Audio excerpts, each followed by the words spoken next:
isn't satisfactory for the ummah today. The value of revelation, when it decreases in the eyes of the Muslim, we will then start searching for substitutes. And at best, we'll be at subpar. At best. That's why the scholars, they say, when it comes to making dua, there are no words that can ever be used for dua that are more meaningful than the words that Allah chose Himself in the Qur'an for servants to use when making dua. That's the end of it. You choose your words or Allah chooses your words for you. Which one is better? You look at the Qur'an and you find it. Zakaria alayhi salam wants a child. How many parents in the world desire a child but they can't tell anyone the feeling of their heart, how much they actually want it, how much they desire it? If they tell people, people will make fun of them and say you have bad health, you should get divorced and let your husband marry someone else. وَلَا حَوْلَ وَلَا قُوَّةَ إِلَّا بِاللَّهِ. Zakaria alayhi salam wants a child. Nowhere in the Qur'an or Hadith do you find him blaming his wife, because he knew that it wasn't up to his wife to give a child. Giving a child was in whose hands? Allah's hands.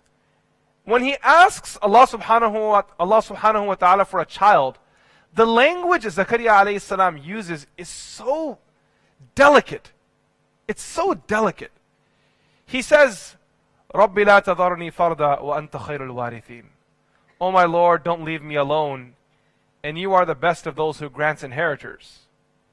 Ayyub alayhi salam has been sick for so long, lying on the ground, abandoned by his people. His body is covered in sores. He's lost everything. So sick, so sick. There are people in our community that are sick and they can't move. Their back is in pain and their head is aching constantly and they have pain in their body. And here Ayyub alayhi salam makes dua to Allah subhanahu wa ta'ala. So delicate, so much adab. رَبِّ لَا تَذَرْنِي رَبِّ إِنِّي مَسَّنِيَ الضُّرُّ وَأَنْتَ أَرْحَمُ الرَّاحِمِينَ. The dua is so beautiful because he doesn't actually even complain to Allah about the pain. He just states a few facts. رَبِّ إِنِّي مَسَّنِيَ الضُّرُّ. Oh my Lord, I'm hurting.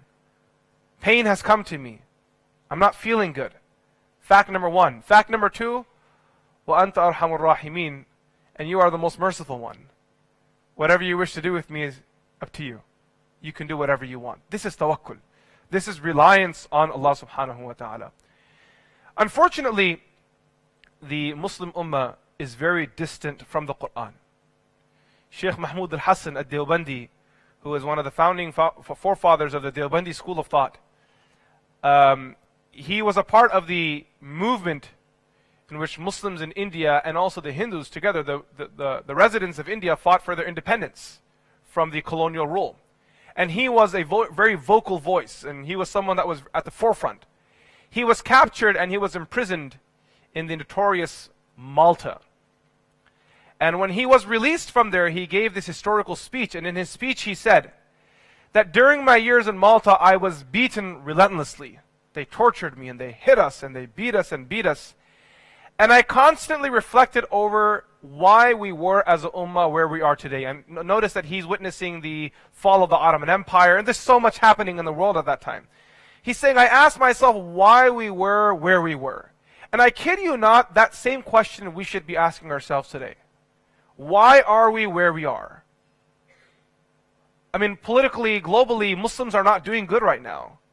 We can make ourselves feel good, but the truth is that we constantly thought that if we had authority, we would do good. We gained authority, we got rid of the colonial rule, and look where we are now. Look at the state of the Middle East. Look at the state of Africa. Look at the state of the subcontinent. Look wherever you want, you know. And we're falling apart, we're still hurting. And he said, I ask myself this question every night, every time they hit me, I ask myself this question, why are we where we are? And he said in this historical speech that I've come to the realization it boils down to two things. We as an ummah went far away from the Qur'an. And number two, we became divided. If we were connected with the word of Allah and if we were united, there is no power in the world that can ever touch us. We showed the Romans and Persians both at once what we could do when we were united and when we believed in Allah subhanahu wa ta'ala. We didn't do them one at a time. We destroyed the Roman and Persian Empire. Like, I want you to imagine this. You walk into the ring with the two biggest guys, like Brock Lesnar and whoever else is a big dude in the world today, you know, that Dwight Howard, he look at both these guys, say, both of you right now. And then they just swung and knocked them both out together. That's what we did. Because we were united. Our skin, our language, our tone didn't divide us. Our gender didn't divide us. Our fiqh didn't divide us. Our creed didn't divide us. We loved each other. We stood shoulder to shoulder, side by side.